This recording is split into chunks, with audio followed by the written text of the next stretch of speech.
इस वक्त दुनिया की मीडिया में चर्चा है, भारत ने ब्रिक्स को लेकर और डिजिटल करेंसी को लेकर एक ऐलान किया है, जिसके बाद सवाल ये है कि क्या डोनाल्ड ट्रंप का गुस्सा फूटेगा भारत के ऊपर। वहीं दूसरी तरफ ये भी देखने को मिल रहा है कि अमेरिका के सामने दो चीजें चौंकाने वाली होने वाली है। जियोपॉलिटिक्स में बहुत कुछ चल रहा है, हमेशा की तरह जानने को मिलेगा बहुत कुछ। एक तुलना देखिए इस चार्ट में। अगर बात करें कि कभी नाटो और ब्रिक्स की भिड़ंत हो गई तो क्या होगा, किसके पास ज्यादा ताकत है। अगर मिलिट्री एयरक्राफ्ट की बात करें तो नाटो के पास 20,000 है, ब्रिक्स के पास 18,000 है। अटैक हेलीकॉप्टर नाटो के पास 2500 और ब्रिक्स के पास 1800। मिसाइलों की बात करें 12,000 मिसाइलें हैं नाटो देशों के पास, तो वहीं 10,500 हैं ब्रिक्स के पास। यूएवी की बात करें तो 10,000 यूएवी और ड्रोन होंगे,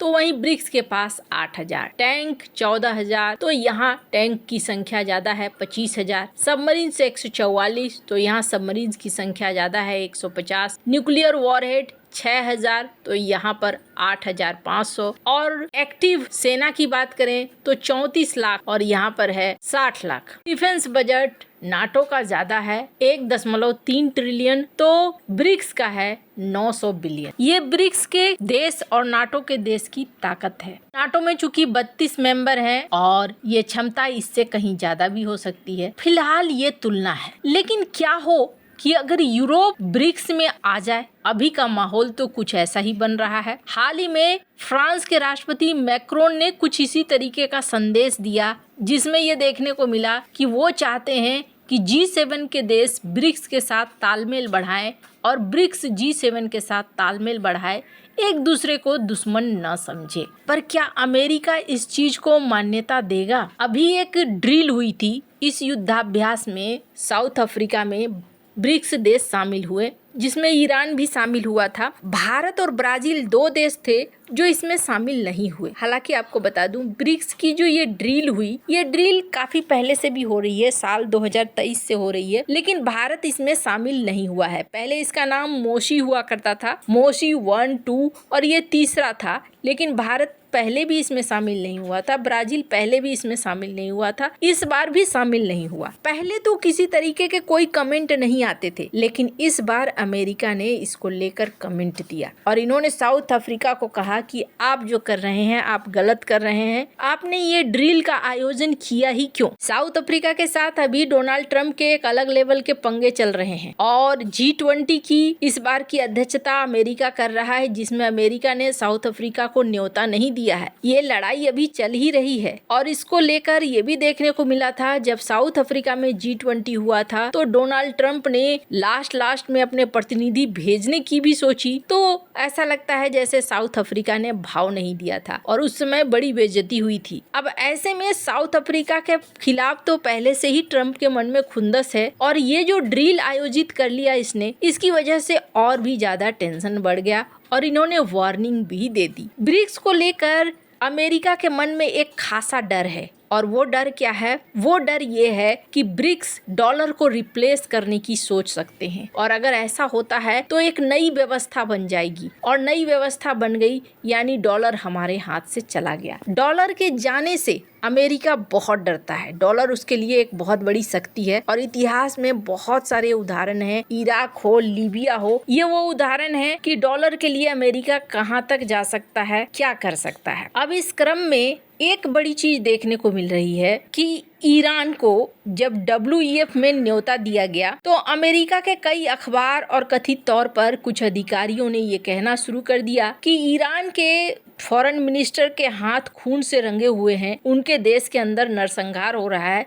तो आखिरकार इन्हें न्योता क्यों दिया गया। कुछ लोग ये भी मान रहे हैं कि अगर आप डोनाल्ड ट्रंप के पैटर्न को देखें तो डोनाल्ड ट्रंप उन देशों को निशाना बना रहे हैं जो ब्रिक्स के तगड़े वाले मोटे वाले सदस्य हैं, जैसे चाइना, जैसे ईरान, जैसे रूस, जैसे ब्राजील। अगर टैरिफ के भी मामले में देखें तो ऐसा ही सीन देखने को मिल रहा है, क्योंकि भारत को अगर ये सहयोगी मानते तो भारत के ऊपर इतना लंबा चौड़ा टैरिफ नहीं लगता। तो कुछ का कहना है कि ईरान के ऊपर हमला या फिर ईरान से व्यापार करने वालों के ऊपर 25% का टैरिफ लगाना ये एक तरीका है कि किसी तरीके से ब्रिक्स को तोड़ा जाए, ब्रिक्स मेंबर को एक दूसरे के साथ व्यापार करने न दिया जाए। भारत की बात करें, भारत के ऊपर रूस के साथ व्यापार करने पर लगा है टैरिफ और अब ईरान के साथ व्यापार करने पर भी टैरिफ लगेगा। हालांकि भारत और ईरान के बीच में बहुत ज्यादा व्यापार नहीं होता है, इसलिए बहुत ज्यादा असर नहीं पड़ेगा। लेकिन अब जो भारत ने किया है वो अमेरिका के नजरों में खटक रहा है। अमेरिका को अभी दो चीजों से बड़ी तगड़ी वाली समस्या भारत की तरफ से होने वाली है। पहला ये देखने को मिल रहा है, अभी अखबारों की सुर्खियों में आ रहा है, बिजनेस टुडे देखें,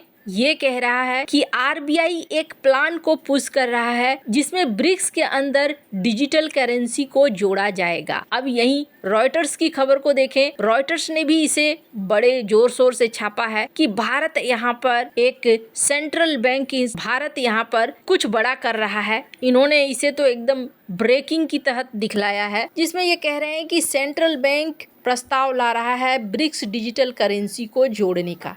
अगर ऐसा हो गया तो क्या हो जाएगा। यहाँ तक कि तुर्की के मीडिया में भी इस चीज की डिस्कशन चल रही है। ऐसा लग रहा है जैसे भारत ने कुछ बड़ा कर दिया। क्या है दरअसल ये मामला ये है कि भारत अपनी डिजिटल करेंसी लॉन्च करना चाह रहा है और चाइना भी अपना डिजिटल करेंसी लॉन्च कर चुका है। ई-युआन, भारत सीबीडीसी दोनों चाह रहे हैं कि एक ऐसी टेक्नोलॉजी, एक ऐसी पद्धति बने जिसमें हम डिजिटल करेंसी के जरिए भी व्यापार लेन देन कर सकें। दूसरे देशों के साथ भी हम व्यापार लेन देन डिजिटल करेंसी के माध्यम से कर सकें। अगर ऐसा होता है, हालांकि ये तुरंत से आसान नहीं है। भारत के आरबीआई ने ये प्रस्ताव दिया और इसका मतलब ये नहीं है कि तुरंत से हो जाएगा। लेकिन अगर ऐसा हो जाता है तो क्या होगा, एक व्यवस्था नई निकल कर आ जाएगी जहां हर देश अपनी करेंसी के साथ व्यापार कर सकता है। फिर डॉलर की वैल्यू कहाँ रह गई, डॉलर की वैल्यू फिर खत्म हो जाएगी। और ये हालांकि एक शुरुआती कदम है, अभी बहुत दूर जाना बाकी है, लेकिन भारत का ये कदम डोनाल्ड ट्रंप को अच्छा नहीं लगेगा। हालांकि भारत के सामने एक दूसरी समस्या भी आने वाली है और वो समस्या क्या है, भारत ब्रिक्स का सदस्य है और ब्रिक्स के सदस्य होने के नाते ईरान को भी न्योता देगा और इस बार की अध्यक्षता भारत के हाथ में है, तो ये न्योता भारत की ही तरफ से जाएगा सारे देशों को। अभी ईरान को अगर WEF ने न्योता दिया है तो इतनी हाय तौबा मची हुई है कि क्यों दे दिया। अब ईरान के प्रतिनिधि भारत आएंगे तब भी यही सवाल होगा कि ईरान के प्रतिनिधि भारत क्यों आए हैं। वैसे डोनाल्ड ट्रंप ने जो उथल पुथल मचाई है उसके बाद धीरे धीरे एक नया ऑर्डर तो जरूर शेप लेना शुरू कर रहा है। आपको क्या लगता है, इन सब मामले में आपकी क्या राय है, कमेंट कर जरूर बताएं। जल्द मिलते हैं अगले वीडियो में नई खबर के साथ।